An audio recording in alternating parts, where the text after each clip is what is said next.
ইয়াৰ জৰিয়তে বা বিচৰে বিশাল সমাজ গঠন কৰিছিলে। আপোনাসবেও তেওঁক অনুসৰণ কৰি তেওঁৰ আদৰ্শ জীয়াই ৰাখি আমি ইয়াতকৈ বৃহৎ আকাৰৰ সমাজ সংগঠন কৰিব লাগিব। মই সকলোকে আহ্বান জনালোঁ। বা বিচৰৰ জীৱনৰ এক ডাঙৰ কৃতি হ'ল নামঘোষাৰ সামৃত ব্যাখ্যা।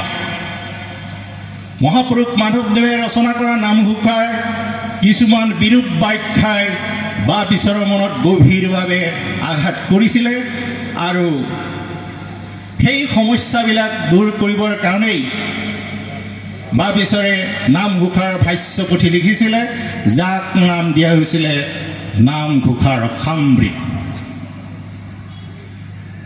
আৰু সাধন স্তৰটো আছেই ধূলামালা পালনাম।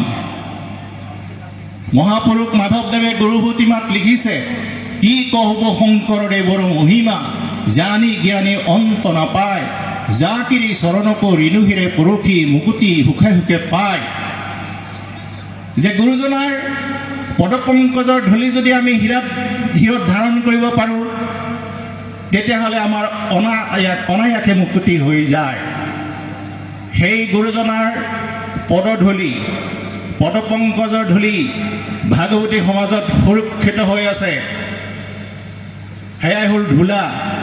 তাৰপিছত সাধাৰণৰ উচ্চ স্তৰত থকা লোকসকলেই অকল নামেই নাগায়, তেওঁলোকে জপো কৰে। পৃথিৱীৰ বিভিন্ন ধৰ্মীয় অনুষ্ঠানত জপৰ ব্যৱস্থা আছে। আমাৰ মহাপুৰুষীয়া সমাজতো জপৰ ব্যৱস্থা আছে। যি সৰুভাগ বৰভাগ মালা এতিয়াও কোচবিহাৰৰ মধুপুৰত সুৰক্ষিত হৈ আছে। এতিয়াও বৰদোৱাত মালা জপৰ ব্যৱস্থা আছে।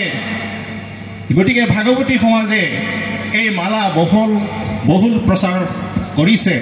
লগতে পালনাম, মহাপুৰুষ মাধৱদেৱক যি চহুংমুং ৰজাই হাতীৰখীয়া দায়িত্ব দিছিলে, এদিনাখন হাতীবিলাক আহি পেলাই মহাপুৰুষ মাধৱদেৱৰ চৰণত শিৰ নত কৰিছিলে। তেতিয়া তেওঁলোকে বাট এৰি দিছিলে। লগত আছিলে শংকৰদেৱৰ জোঁৱাই হৰিদাস। তেওঁলোকক ৰজাৰ বিচাৰত শাস্তি দিবৰ কাৰণে সিদ্ধান্ত কৰা হ'ল। হৰি জোঁৱাইৰ সকলো আছিলে, পৰিয়াল আছিলে, পুত্ৰ পৰিবাৰ আছিলে। গতিকে তেখেতক কাটিলে, কাণ দুটা আছে বুলি হৰি জোঁৱাইক কাটিছিলে। মাধৱদেৱ আছিল কেউলীয়া ভকত, তেখেতক কাটিলে কাণ দুটা কোনো নাই, এই বুলি এৰি দিছিলে। ইফালে বেলগুৰিত মহাপুৰুষ শংকৰদেৱে পালনাম পাতিছিলে। যে মাত্ৰ পালনামো শেষ হ'ল, সেই মুহূৰ্ততে মাধৱদেৱ তাত উপস্থিত হৈছিল। গতিকে এনে এটা মহান অনুষ্ঠান হয়তো একমাত্ৰ ভাগৱতী সমাজে প্ৰচাৰ প্ৰসাৰ কৰি আছে। গতিকে তোমাৰ কবিয়ে কৈছে, তোমাৰ জীৱনী লেখে এনে সাধ্যকাৰ, গোটেই অসম বিস্তৃত জীৱনী যাৰ।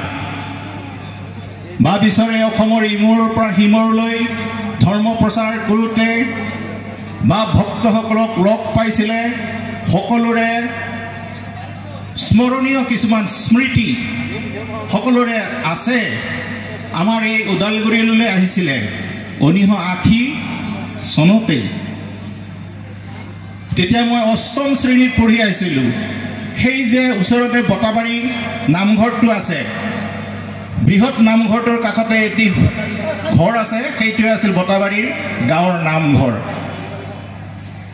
সেই নামঘৰ প্ৰাংগণতে এখন ধৰ্মালোচনী সভা অনুষ্ঠিত কৰা হৈছিলে, য'ত বাপিছৰ নিৰ্দিষ্ট বক্তা সভাপতি আছিলে, নিৰ্দিষ্ট বক্তা আছিলে দেহেশ্বৰ বৰা, সেই সময়ৰ জ্যোতিয়া সচিব গিৰিধৰ কলিতা, সব্যসাচী ভাগৱতীও আছিলে।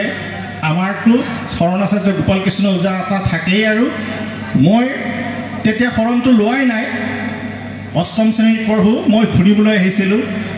বা পিছৰে আহ্বান জনাইছিলে যে আপোনাৰ ল'ৰাটো আমাৰ অনুষ্ঠানত দিয়ক, আপোনাৰ ল'ৰাটো অসমৰ ইমূৰৰ পৰা সিমূৰলৈ বক্তৃতা দি ফুৰিব। মই মনতে সংকল্প লৈছিলোঁ, বাপ ঈশ্বৰৰ কথাটো মই সত্যতা প্ৰতিপন্ন কৰিম। মনতে মই সংকল্প লৈছিলোঁ।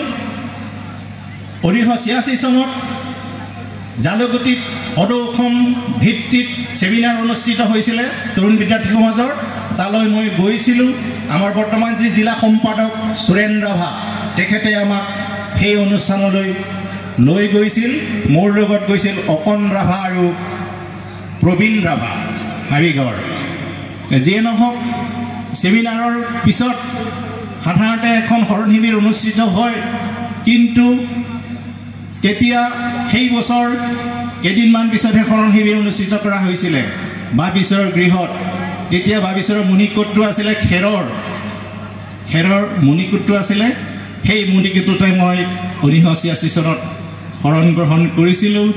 তাৰপিছত বাবিশ্বৰৰ কৃপাত মই তৰুণ বিদ্যাৰ্থী সমাজ কৰিলোঁ, জিলা সভাপতি আছিলোঁ, একশৰণ ভাগৱতী সমাজৰ সম্পাদকীয় দায়িত্বত আছিলোঁ, জিলা সভাপতিৰ দায়িত্বত আছিলোঁ, আৰু সাম্প্ৰতিক কালত মোক শৰণ আচাৰ্য নিচিনা গভীৰ দায়িত্ব অৰ্পণ কৰিছে। আপোনালোকে যদি কৃপা নকৰে, আশীৰ্বাদ নিদিয়ে, ইমান গভীৰ দায়িত্ব চলাই নিয়াটো আমাৰ কাৰণে সম্ভৱ নহয়। গতিকে মই সকলোৰে চৰণত প্ৰাৰ্থনা জনাইছোঁ, ভৱিষ্যতে যাতে আমাৰ এই সমাজখন আৰু দুগুণ উৎসাহেৰে আগবাঢ়ি যায় তাকে কামনা কৰিছোঁ। আৰু এই মুহূৰ্তত মই সবাৰে চৰণত সেৱা জনাই আজি যি আচাৰ্য প্ৰণামৰ দুআষাৰ মই সামৰিব বিচাৰিছোঁ। আমাৰ 3টা ঘোষা গোৱা